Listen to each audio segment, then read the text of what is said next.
Welcome to Aruna creations. అందరికి నమస్తే అండి. అందరు బాగున్నారా? ఇవాళ రెసిపీ వచ్చేసి చికెన్ ఫ్రై తయారు చేయడానికి చికెన్ని కట్ చేసుకొని శుభ్రంగా వాష్ చేసుకొని పక్కకు పెట్టుకోవాలి. స్టవ్ ఆన్ చేసి కళాయి పెట్టుకొని ఆయిల్ వేసుకొని 2 పచ్చిమిర్చి కట్ చేసుకొని వేసుకోవాలి.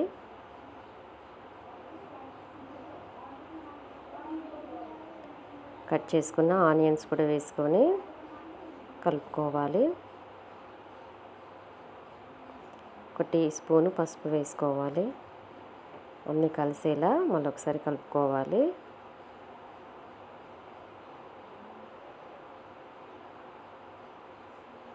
ఒక టీ స్పూను అల్లం పేస్ట్ వేసుకోవాలి.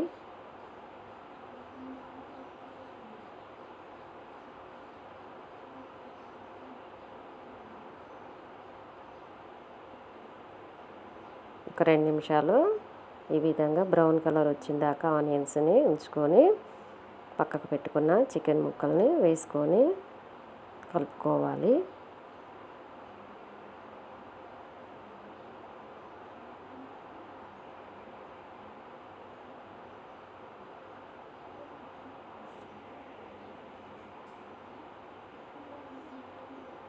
ఈ విధంగా కలుపుకున్న తర్వాతకి మూత పెట్టుకుని ఒక 5 మినిట్స్ ఉడికించుకోవాలి. ఈ విధంగా చికెన్ కూడా దగ్గరికి ఉడుకుతుంది. 1 టీ స్పూను కారం వేసుకోవాలి. తగినంత సాల్ట్ వేసుకోవాలి. రెండింటిని కలిసేలా కలుపుకోవాలి.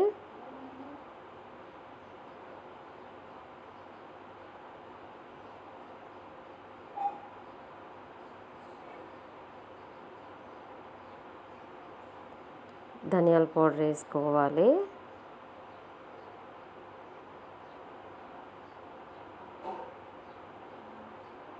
ఒక 2 నిమిషాల తర్వాతకి మసాలా కూడా ఒక టీ స్పూన్ మందం వేసుకొని కలుపుకోవాలి. అంతేనండి. చికెన్ ఫ్రై ఈ విధంగా చేసుకుంటే చాలా టేస్టీగా ఉంటుంది. చాలా సింపుల్గా త్వరగా అయిపోయేటువంటి రెసిపీ అండి ఇది. నా వీడియో నచ్చితే లైక్ చేయండి, షేర్ చేయండి. మరిన్ని వీడియోస్ కోసము సబ్స్క్రైబ్ చేయండి. Thank you.